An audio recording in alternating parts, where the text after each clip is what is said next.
Okay, we are back. We are back. Let's try this again because yeah, did not see that occurring. My laptop decided it wanted to just like kick the bucket. Well, not kick the bucket, but yeah.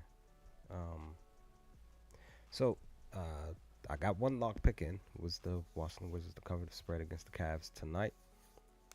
Um, let's try this again. Next game up will be the Spurs at the Charlotte Hornets using Sportsbook Wire for some analysis here. This one's a little bit more shorter than it looks like. Okay, so San Antonio Spurs heading to the Hornets. I would love to let's go back into FanDuel real quick. I would love to basically take the Hornets to cover the fourth quarter. Currently, currently the Hornets are 6-3-1 when over the last 10 games alone. 6-3-1, above 500 when winning the fourth quarter. So on FanDuel, you click the game, you scroll till you see first quarter, second quarter, third quarter, fourth quarter. Fourth quarter, it was plus 120 the last game, and they actually lost the fourth quarter by 1 point against the Milwaukee Bucks. Milwaukee scored 27 points, or 20, I think it was 25, 26 points. Hold on, let me double check that real quick. But they lost by 1 point here. Charlotte did. Yeah, it was against the Bucks. They lost the fourth quarter by 1 point. Milwaukee scored 26. Charlotte scored 25. But they're at home against the Spurs. And I am curious and wondering if they could win the fourth quarter tonight against the Spurs. But again, they traded for Nurkic. They sent Mitchich and somebody else, can't remember off the top of my head. They sent both of those players to Phoenix. So I'm wondering, per this roster here, and they also have Connect. Connect from the Lakers. I don't know if he's playing tonight. No news on if he's playing tonight.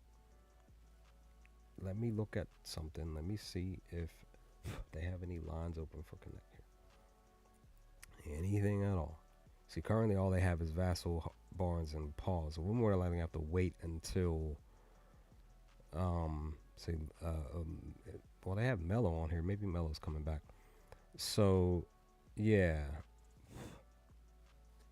I may wait to possibly take this depending on Melo's status. He's questionable tonight. So we'll see. If he plays, I'm going to more than likely hammer the fourth quarter. But that's only if Melo plays. Even with the team current roster that they have, I still want to take a chance. Now it's plus 122 on FanDuel for the Hornets to win the fourth quarter. So we'll see what happens with that. But this is what Sportsbook Wire is saying about this game here. This is basically a free thing over on Google. Like I mentioned, the Hornets are 12-36, while the Spurs are 22-26. The spread is, well, it dipped down to 10.5 currently. So is that at plus value? Okay, so it's minus 108.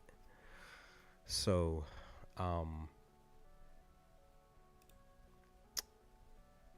money line is plus 453. What is it now?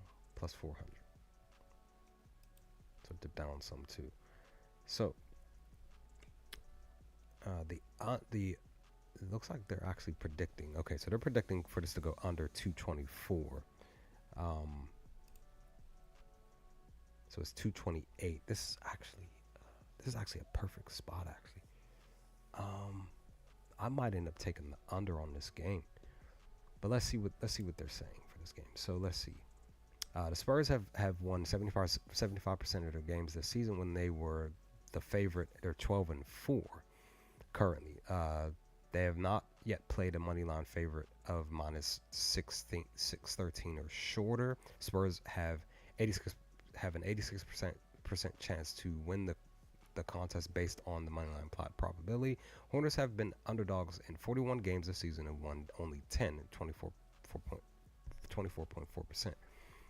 Hornets have a record of 1-9, a 10% win rate when it is set as the underdog by plus 453 or more. So yeah, that's letting you know that you want to stay off of taking the Hornets because they've only won one game over the last 10. Sportsbook money line applies an 18% chance of a victory for the Hornets. Against the spread, though, the Spurs average only 0.6 more points per game, 112.8, than the Hornets allow, which is 112. So that, because I love taking team total points, now I'm starting to cover the overs as well because I love fading teams. See how high it is? Look at this. For them to score 121 points, they really haven't hit this mark like at all over the last 10 games. Looks like 2 times. Let's look at this real quick. 3 times. 10 they've gone under this mark 70% of the time basically. So it's minus 125 over on bet MGM for them to go under, possibly go under, because they're only averaging 117 points. 121 is a high number. They've only hit this 3 times. The Hornets are allowing 112 points per their defense, even with, again, the last roughly 10 games alone. They're only allowing 112 points.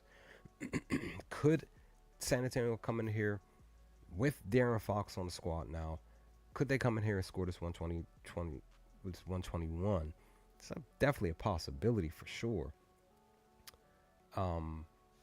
Head-to-head matchup, they hit this mark once going over the 121 and went under just shy one of the 121. They hit 120 back last month on the 19th. So per injuries, let's see, nothing of major stuff. So basically, Spurs are healthy. Like I said, Melo's game time. See, Josh Green's game time. Kaneka's game time. And then of course, Mann and Miller are out for the year. And look at this, Nurkic's just game time, but I don't think he's gonna because he just got traded there. It's very very rare that a player gets traded to a team and they play the very basically like the next day type of thing. It's very rare. They usually play like the game after per physicals and stuff like that. So I forgot Williams is out too for the Hornets. So would you want to either rely on the Spurs to go for their team total points or fade Charlotte on their team total points? That's the question, because again, they're still down key players. Could they go out here? Could the Spurs shut them down to have them not score 109 points? They're allowing 114. They've gone under this 60% of the time over the last 10 games, but 80% they've hit this mark 4 out of the last 5 games. I'm leaning towards Charlotte's under on their team total points, or even the under per the game itself. But it all depends.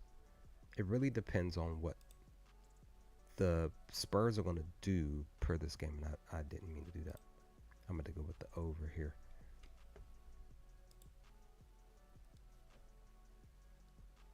See, they've hit the over 90% of the time in the last 10 games, while the the over has hit, but the under for the Hornets have hit more at 80%. They only did it twice, so it's 228 and a half. Here it's saying 224, so it went up. So I'm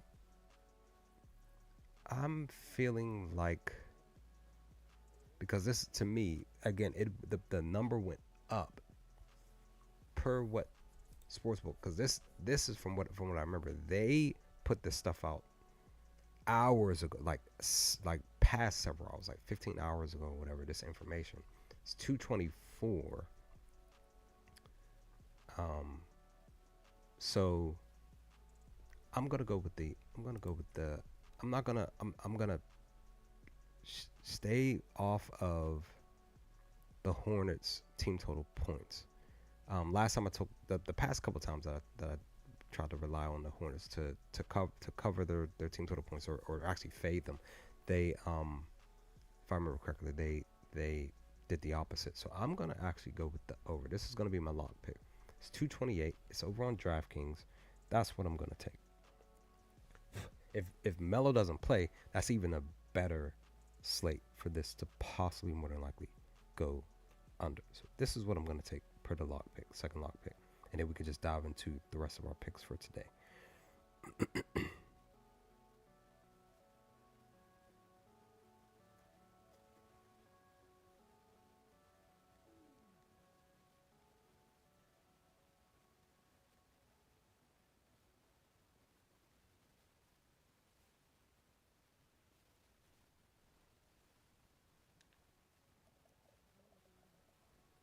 Because again, the main reason why I'm doing this is because the Hornets are down players. Now, granted, I did basically say the same thing about the Dallas Mavericks last night per my live stream from yesterday, and they went over that number. So I'm gonna go with this number. Let's say uh, let's say the Spurs go out here and score like 120 plus points, like 124 or something like that. But the Hornets only scored roughly 90 points. So, that's something. Or maybe even, yeah, maybe they, like I said, maybe the final hits the 224 that this specific spot is saying. But that's what I decided to lean with. Let's see what else did they said here real quick. The Spurs have a record of 14-9 against the spread over the and 17-6 overall when scoring 112 points. That's actually a good spot actually, because they're above 500.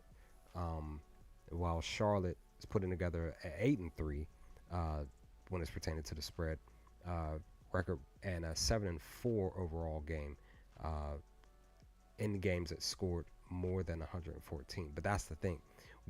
This is saying that the Hornets are, when they score 114 points, they're actually covering. But recently, the last 5 games alone, they're not scoring. Um, per the team total points, which is 108, they're not even getting that. So, Spurs are 13-3 against the spread and 11-5 overall when it gives up fewer than 107 points, 106-9, and they are 15th ranked, scoring 113 basically, while the Hornets are allowing 12 points per game at 112. So yeah, so that's what I'm saying. Like, I would figure more so the total point versus trying to take one of their team total points. Like I said, I could go with the 121 for the Spurs, but who knows? We really don't know what's going to happen once tip off happens and throughout the games, and who's going to show up, who's going to play, who's going to be lazy in a game. So that's that one.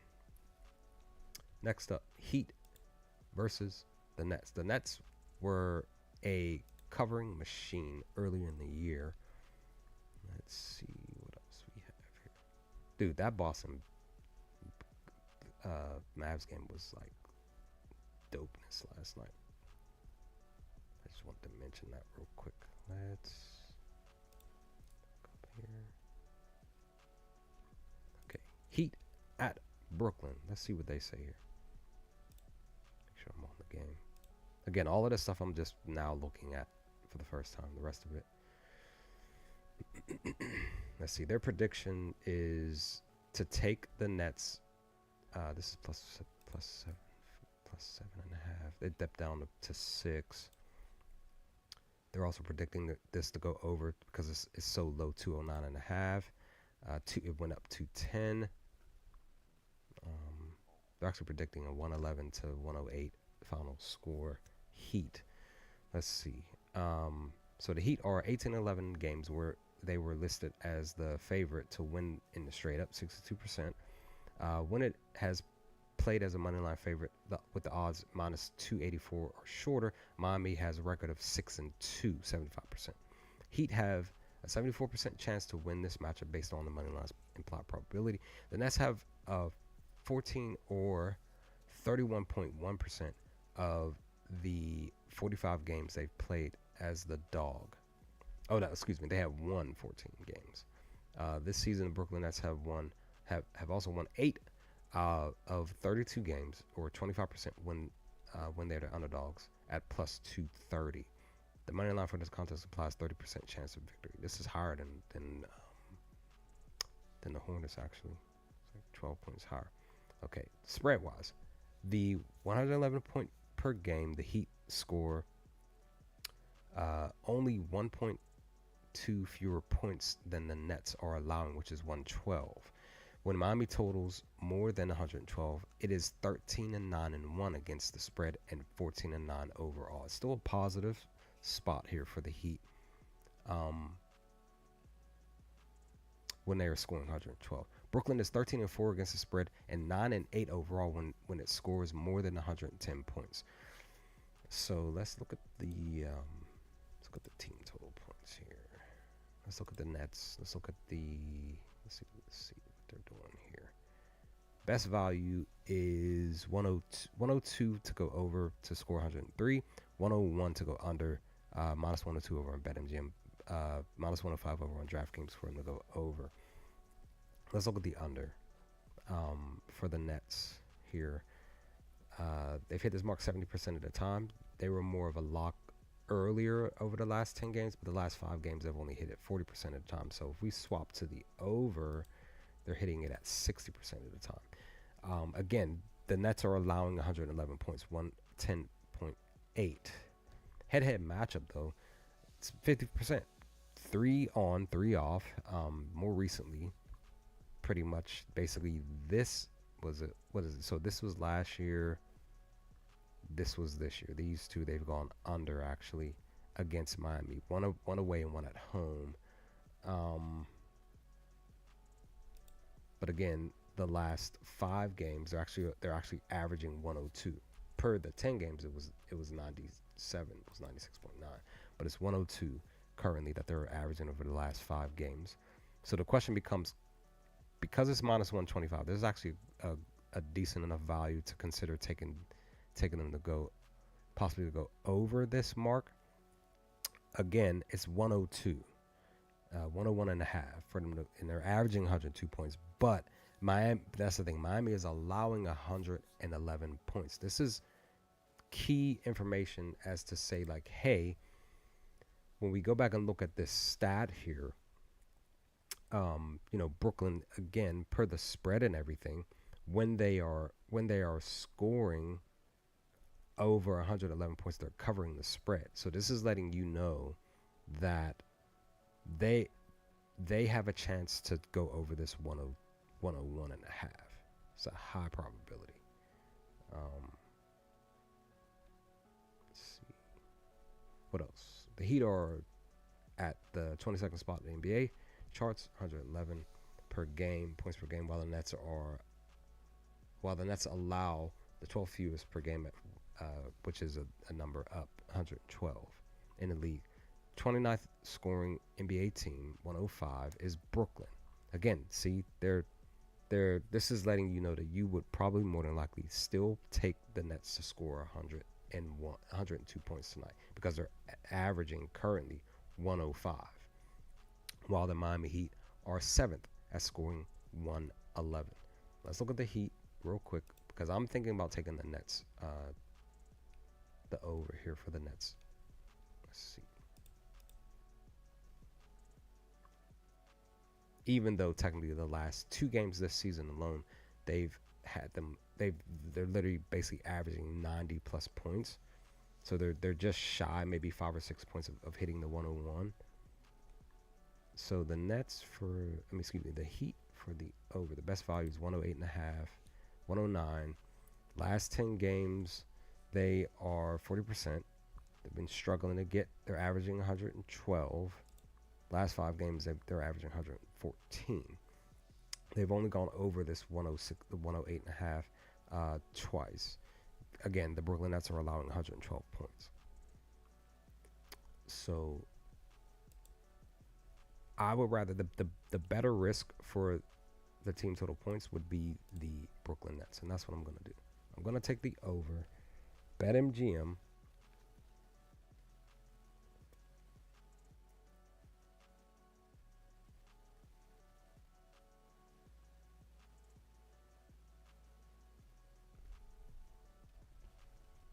Minus 125.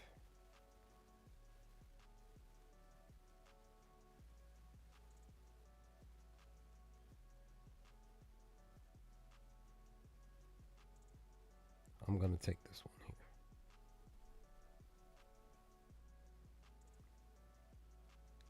I locked it in. I just need them to score 102. If they only hit 102, I'll be glad about it.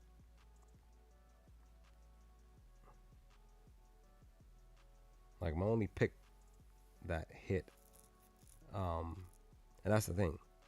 I went 1, 2, 3, 4. So I went. Actually, no, sorry.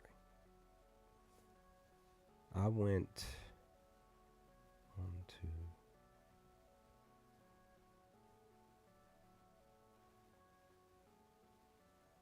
So I went 0-2 over on BetMGM.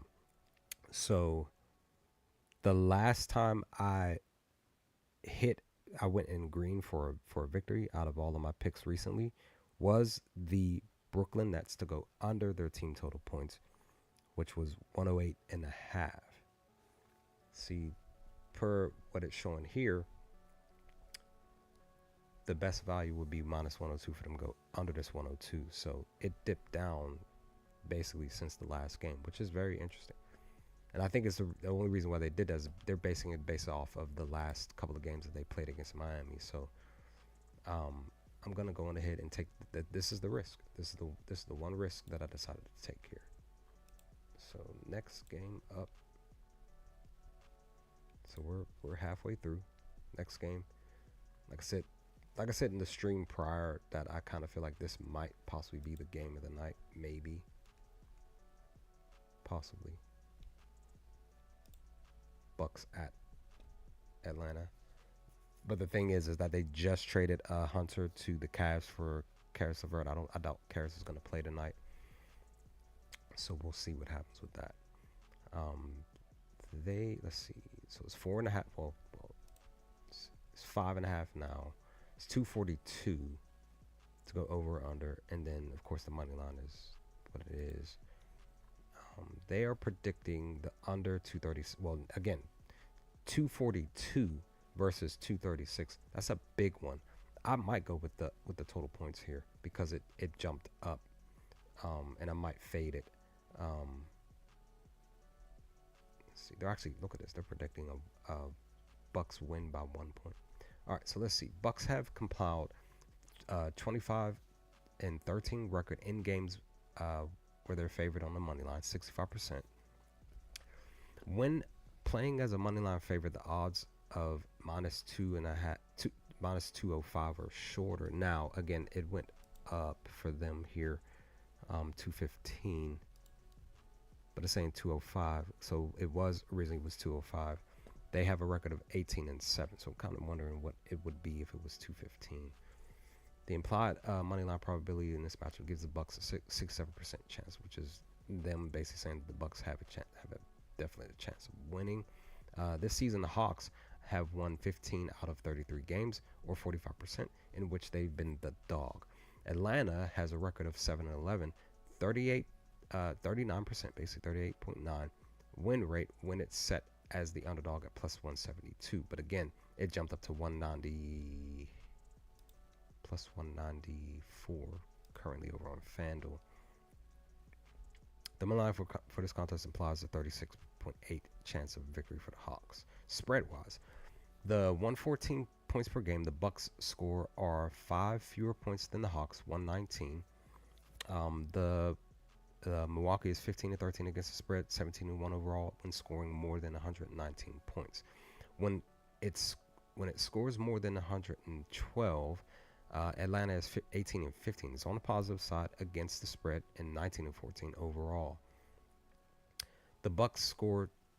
Bucks record is 20-15 against the spread, 24-11 overall when it gives up fewer than 116 points. Bucks are league 12th ranked, scoring 114, while the Hawks are 28th, 119. The 9th ranked scoring NBA, 116, is Atlanta, while the Milwaukee Bucks squad ranks 14th in the league defensively, 112, well, basically 113. The Bucks have allowed 83 more points than their opponents in the season, 1.6 per game on average, while the Hawks have been outscored by 157 points, 3.1. And then, like I said, this is the one I'm more so looking to lean towards. Milwaukee has an average implied point total 116.9 this season, which is 4.1 points lower than its implied total in Friday's game, 121. So far this season, Milwaukee has scored more than 121 points in a game 17 times. The 120.4 point average implied total on the season for the Hawks is 4.4 more points than the team's 116 point implied total in this matchup. So because again they sat here and had the total for the game when they put it per their stat was 236, right? 236 and a half. They automatically were looking at the under here. It jumped up to 242. My lean, and what I'm more than likely going to push for, is the total to go under this 242 and a half. Bet MGM.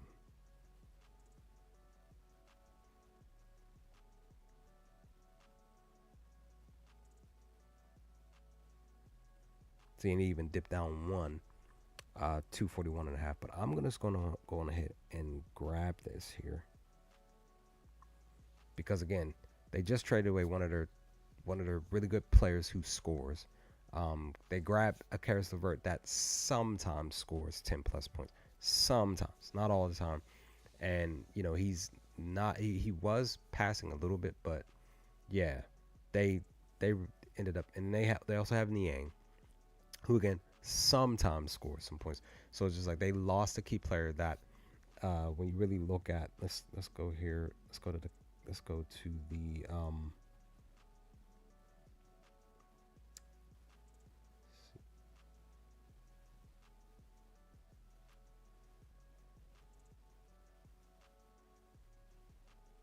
see, LeVert is averaging 10 and only 4 assists.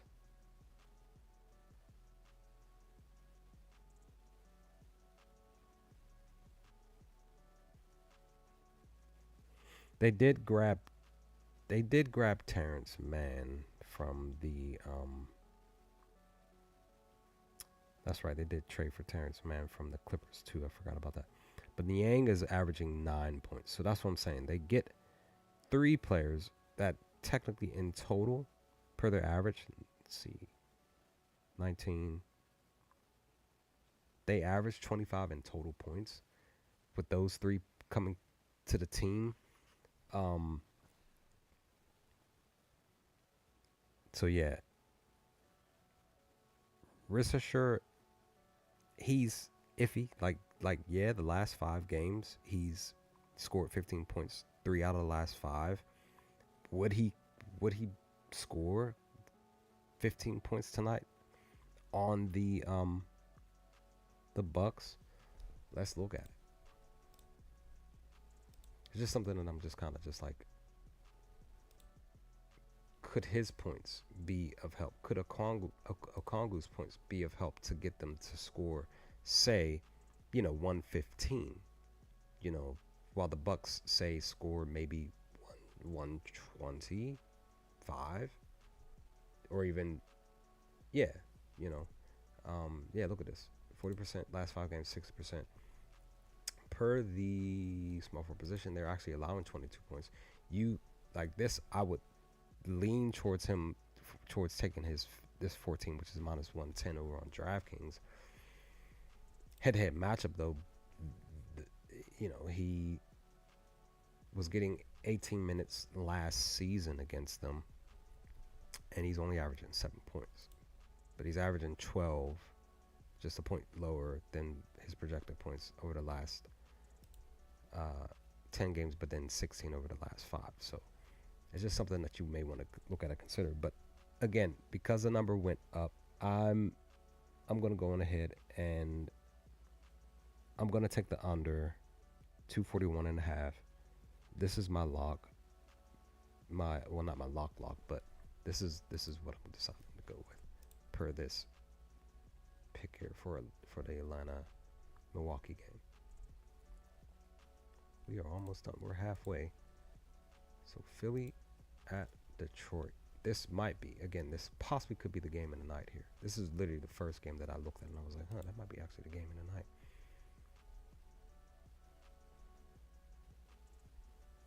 Where are you?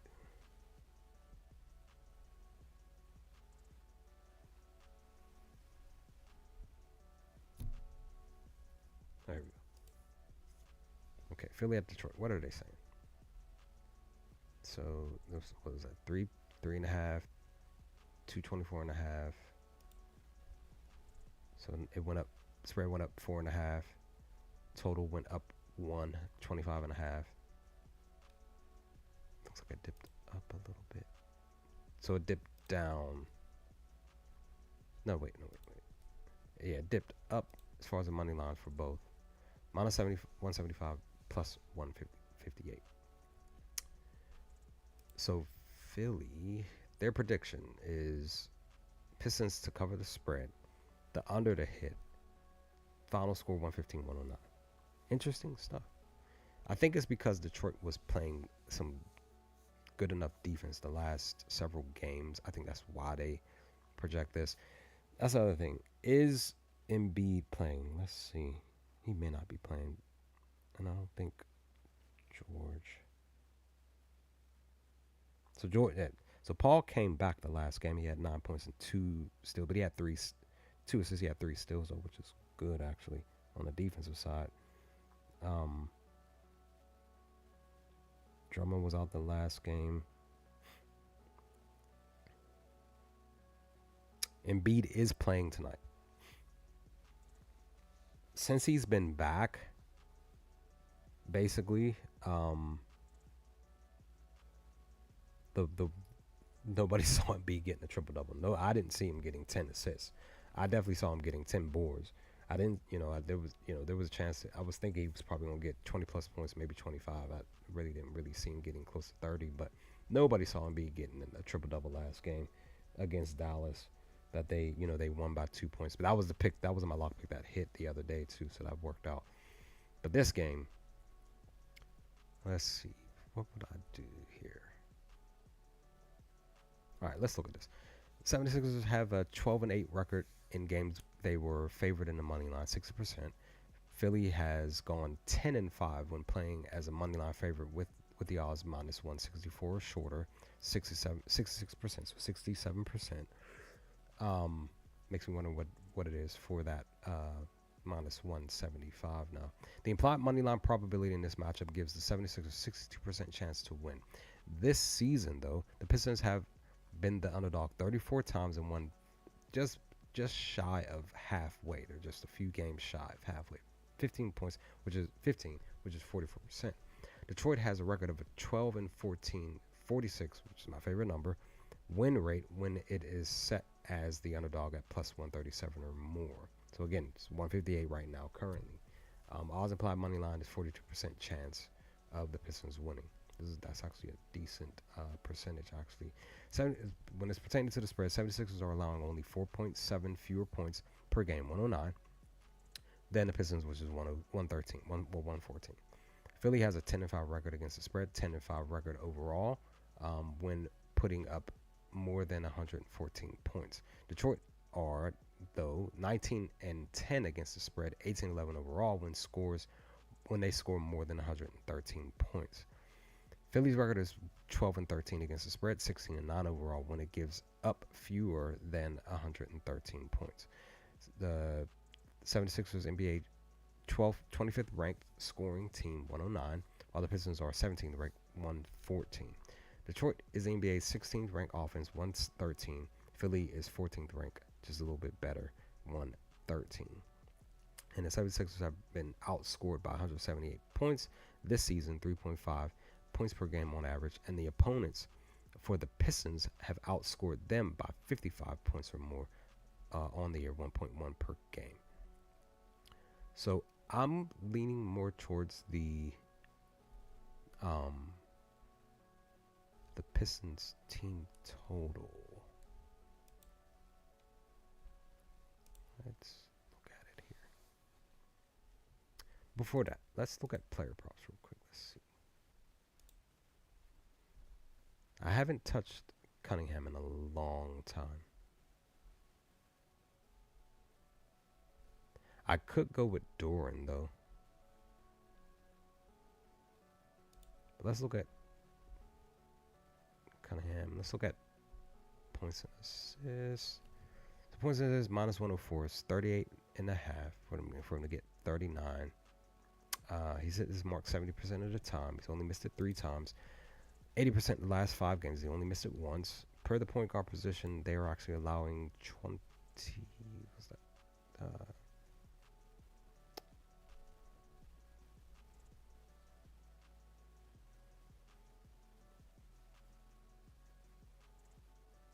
So 33. So they're basically shutting down point guards to not hit, say, this number, which is 39. Head-to-head matchup, he's gone under every time. So you would possibly look to take this. Take it, but take the under. What's the under? 120 over on DraftKings. Because again, he hasn't hit this mark at all. He's only averaging 23 points and assists. And the assist wise, he's gone under the 9.9 and a half, minus 110. So is this? Yeah, I was thinking it was plus value. This is plus 100. They're allowing just 9 assists, so that's over the well that's just one. That's just under the 10. Again, it's plus 100. Let's look at the entries here. So again, Drummond's game time. All these guys are game time. Schroeder may not be playing because he just got traded here. Like I think Schroeder got traded somewhere and then traded again, if I remember correctly. I think that's what happened. So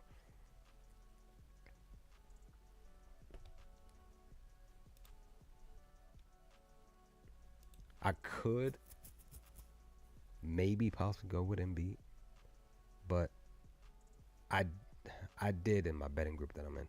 I did say that I wasn't going to be betting on him for the rest of the year because he just made me upset.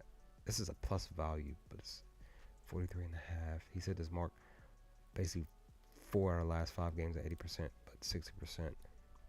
Per the position, to the positive side. But see, it's under the marks, basically saying that they're shutting centers down.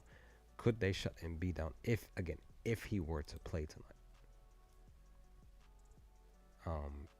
I want to say he's playing because they're not on the back-to-back. Because he's pretty much anytime they've played and they had to play the very next day, he hasn't played. So they're coming off on a rest. So I am thinking, ooh, 28 minus 105. He's hit this mark 100% of the time in the last 10 games and 5 games.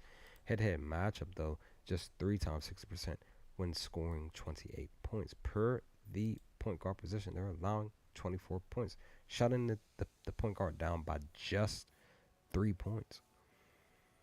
4 points. But he's game time decision. No, he's playing. and and I think I did take him the last time and he covered for me, just because I kind of had that feeling. Now it dipped up to 28 and a half overnight, 2:23 a.m. I might end up doing this one instead.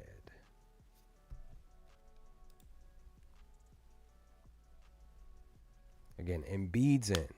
Last game he had 31 points, even with Embiid in the game.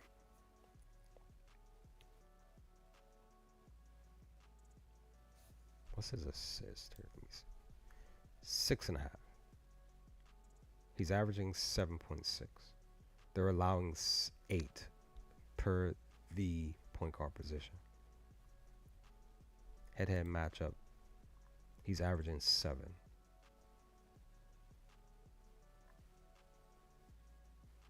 You know what? That's going to be the pick. I'm going to do this one. It's DraftKings, right? It's plus value, plus 105.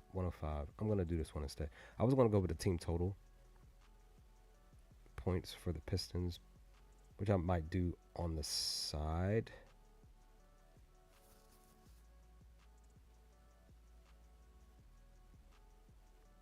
But this 105, this plus 105 sounds so much better.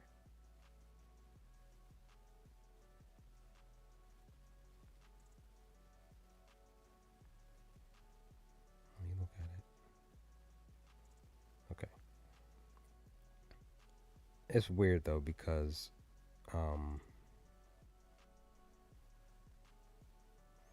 like if you try to take the number straight up, like say just 7, it's not 6.5, but it's just 7. The odds are down. It's plus 100. But if you literally take it at 6.5, it's plus 105. It's just strange that the sportsbook does that sometimes. Just interesting. Okay, that's that pick. So that's that one. All right.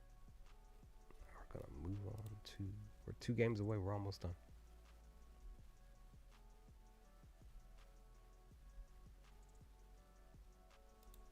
Like I did mention in the stream before the last stream got cut, because my laptop decided it wanted to reboot randomly. I kind of feel like this could be the game of the night tonight. But we shall see. Okay, my Thunder boys were at home against Toronto, a new look Toronto, because they just got Brandon Ingram. Yeah, it's gonna be interesting to have Barnes, Barrett, and Ingram on the squad for real. Okay, so this is 19. We're getting what are we getting? 18 and a half. It's plus 108 for them, plus 115 for us. Total 230 and a half. Total 230 and a half. Okay, this is the first one that hasn't moved at all as far as the total. Their prediction is that we do win by 19 points or more, but the under hits the 230 and a half. They predict us winning by 20 plus points and predicting the Raptors to score 102 points and us 122. So my Thunder have been, per their stats here, my Thunder have been favored on the money line 47 times in total this season. We have a record of 39 and 8. What was it again? That's right. Because we're like, yeah. You would have to put down for this money line that's sitting at minus 2174. You have to put down like 5,000, 6,000, something big to get something back in return. Like, because that's a lot. So let's see. Oklahoma City has not yet played as a money line favorite, minus 2174 or shorter. Thunder have an implied money line probability of 96% to cover to win basically. The Raptors, on the other hand, have won 14 out of 46 games, or 30%, in which they've been the dog. Toronto has not entered a game this season with longer money lines of plus 1,000 over that 1,100. Raptors have an 83% chance to win this game, per the probability. My Thunder score 118 points on average currently, just 0.8 more points than the Raptors at sitting at 117.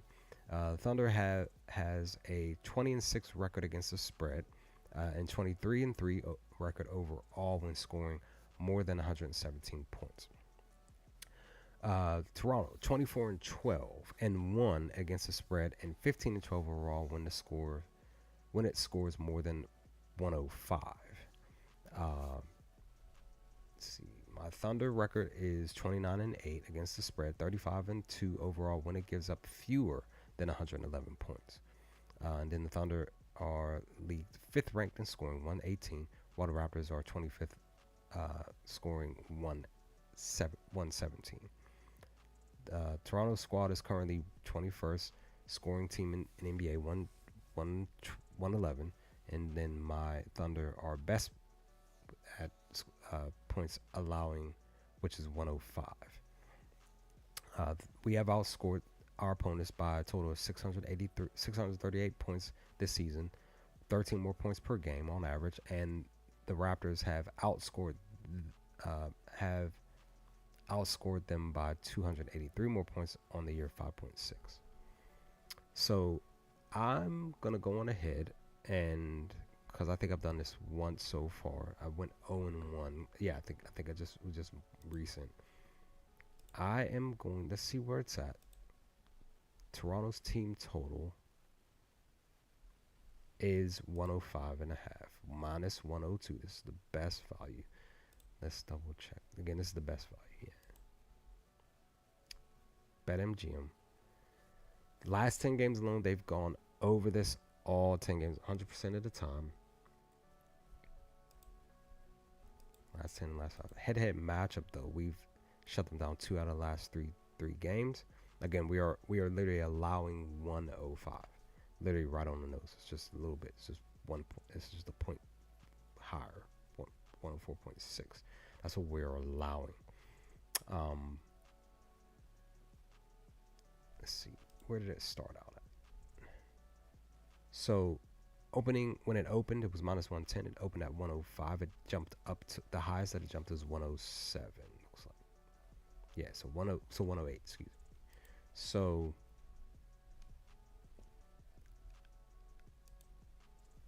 again, they get Brandon Ingram.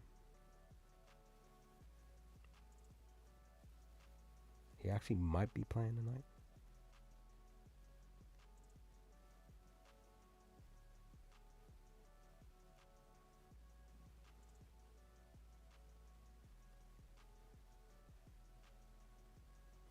Currently has an ankle injury though. So then no, he wouldn't be playing then, because he just got injured. Oh, what am I saying? He hasn't played since. I'm looking at the wrong thing. I thought it said February 7th. The wrong thing. So last time, looks like this year, yeah, we shut him down to just 92 points. So I am going to go on ahead, take the chance, take the risk. I'm going to go with my Thunder to shut them down tonight.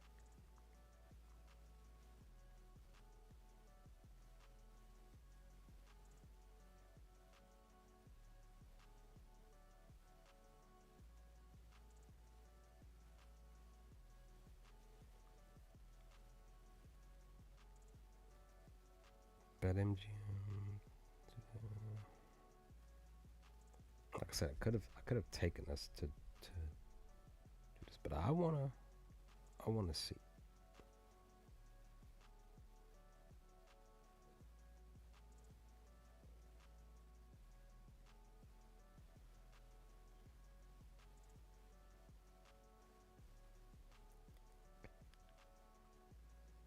I want to see if we can shut them down.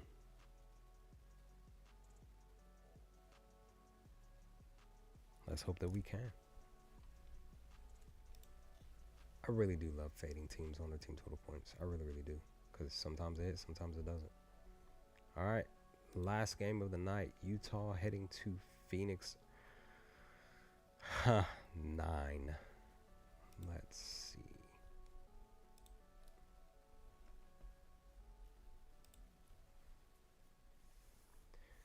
The debacle that is the Phoenix Suns. That's just a quote of my own, right? um, okay. As of several hours ago, still sitting at -9, 231 and a half total. It dipped up to 233 and a half. Utah plus 285. Um, they have a projected score of literally, basically the spread covering for the Jazz plus value +9. But Suns winning 118, 111. All right, let's look at this. The Suns have a 20 and 31. They have won 20 out of 31 games when listed at a money line favorite of this season, 64%, 65%. Phoenix has gone 6-1 when it's played as a money line favorite, with odds minus 362 or shorter. And their money line now is plus 300. No, minus 355. So still in the projected spot. The implied money line probability of them winning is 78%. This season, though, the Jazz have been the underdog 48 times and have won 11 games or 20 or hit 23% of those games. Utah has won one out of its 18 games, 5.6 when it's the dog at plus 285 or on the money line. The money line of this contest is 26% victory chance for the Jazz. Pertaining to the spread, the 113 point per game, the Suns averaged 5.6 fewer points than the Jazz, which is 119. Phoenix is 7-6-1 against the spread and 10-4 overall when scoring more than 118.6, basically when scoring 119. Utah is 13-5 against the spread and 7-11 overall when it scores 114 points. Phoenix has an ATS record of 10-8, 14-4 overall when its opponents score fewer than 112 points. The Suns are league best 14th ranked, scoring 113, while the Jazz are ranked closer to worst, 26, scoring 118 in the NBA. And Utah is the NBA's 19th ranked offense, 112, while Phoenix is ranked 20th at 114. Let's see the over. Phoenix is averaging implied point total this season 3.4 fewer points than its implied total in Friday's game, 116.6. This season, Phoenix has scored more than 120 points just 12 times. So, let's see. Utah, implied total points is 118. 6.9 points higher than implied total, which is 111. So, I'm going to go on ahead, and I'm going to go on ahead and take the Jazz spread. I'm going to do that. FanDuel.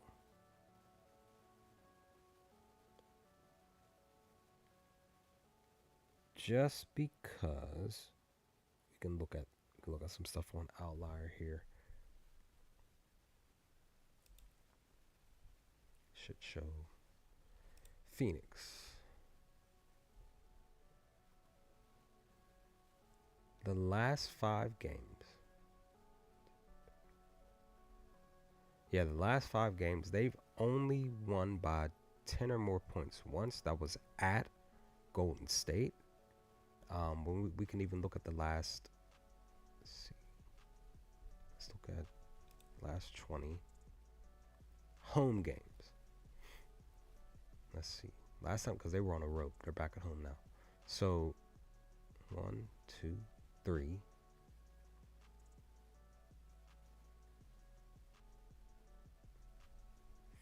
4, 5. So they won literally by 9 points or more at home one time, and that was against the Washington Wizards, but they won by 10. But that's the game that the Wizards covered. So that's what I'm going to do, is I'm going to take the Utah Jazz, because even then, the last time they played the Jazz was on January 11th, and they won by literally on the nose by 9. Right?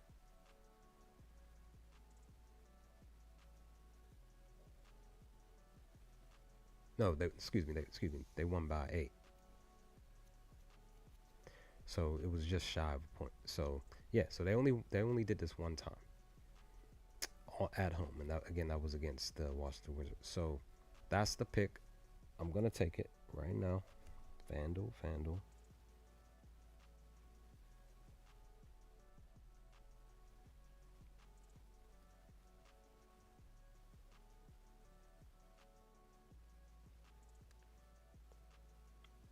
And we're gonna hope for the best. We're gonna see what happens.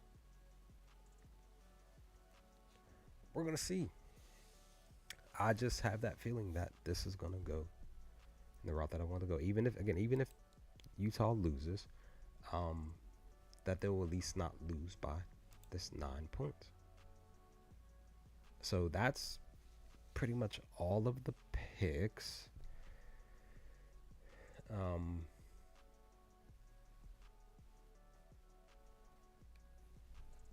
It's all 7 picks.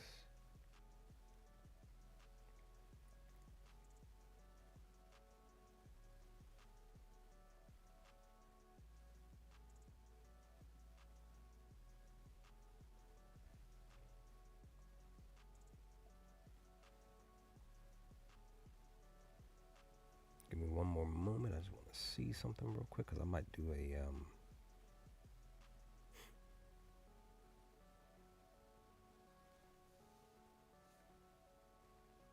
yeah. So I'm gonna do one of my favorites. It's 4 players.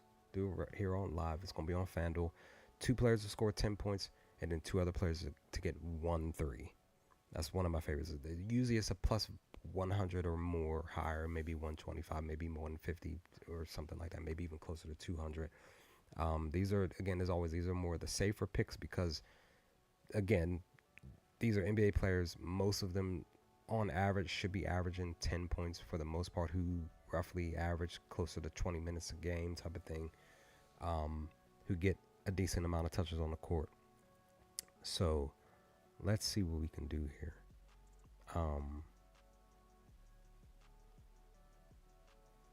Let's see. So I'm going to take...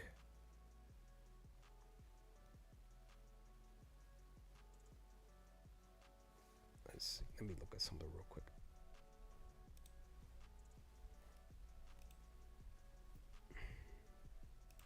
Tim Hardaway Jr. I've faded him earlier in the year as far as like his rebounds and assists, and he was, for the most part, above 500 for me as far as connecting with that. See, he's off and on. So per a trend, he's only hit 10, so maybe not you. I don't think. Let me see. Shooting guard, they're allowing per the shooting guard position 27 points. But Tim has to go out there. He has to hit these shots, though. That's the only thing. Maybe Tim for threes. But it's up 700, though. It's too high.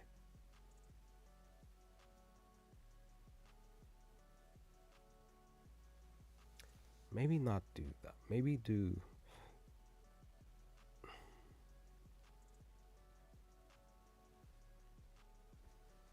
Give me a second. Maybe instead of doing that one, maybe do one player do 10 points and the other player do 2 threes.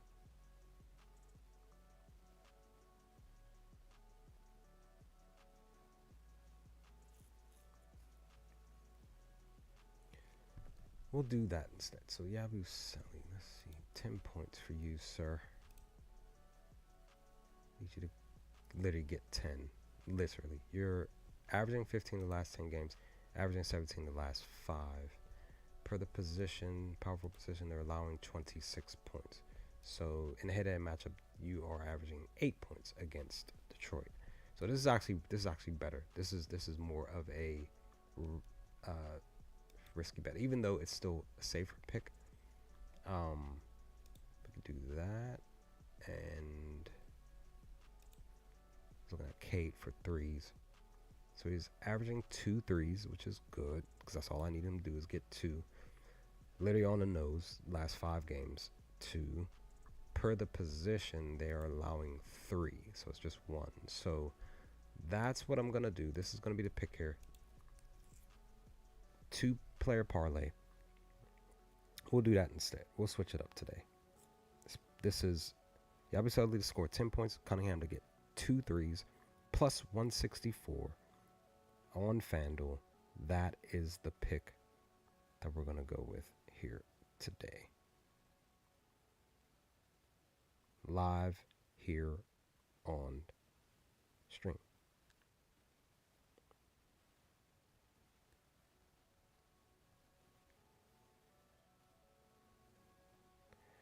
So anything else that I decide to put together to pick, I will more than likely definitely share on my Twitter account. Again, go over and follow me over on Twitter at Vortex46 for all of the picks for tonight. But then again, I just may stick with what I have. We'll see. In total, I have literally like 8 picks, if I remember correctly. So, because again, there's 7 games, and I just added 1 more. So, we'll see what happens. But of course, the more interesting one is Luka playing against his former team on the 25th of February, and De'Aaron Fox back at Sacramento. I'm curious if they're going to give him video package and all of that and stuff like that night on March 7th. So we'll see what happens. Oh, March 25th, literally basically like around, if not the final game of the season. March 25th, Jimmy Buckets is back at Miami. That should be an interesting thing. I'm already looking forward to March 25th of 2025. We'll see what happens with that. But all right, guys, I'm out. If you feel comfortable, leave some pics, leave some comments, whatever in this stream for later today. Like I said, later tonight, I'm gonna more than likely be streaming the Spurs versus the Hornets game. Just the play-by-play radio in the background, and just the play-by-play of what's happening in the game. Like I said, I'm looking. That was just something that popped up in my head randomly yesterday. I said, I think I can do that. It may not be every single day, but roughly maybe 80% of the time or 70% of the time I'll look to stream one game at evening. I'm on the East Coast, so it works out too, because 7 o'clock I'm usually either, if not asleep by 9, getting ready to go to bed around 9:30, but I usually do a video recording, before I go to sleep most nights at night around that time, and then pretty much heading to bed around 10 p.m. So with that, I'm out. Leave some comments, comment section below. Like, share, subscribe if you feel comfortable, and I will hopefully talk to you all with my live stream later today, and hopefully my video with my 2 lock pick videos for tomorrow's games to come soon. Peace, guys.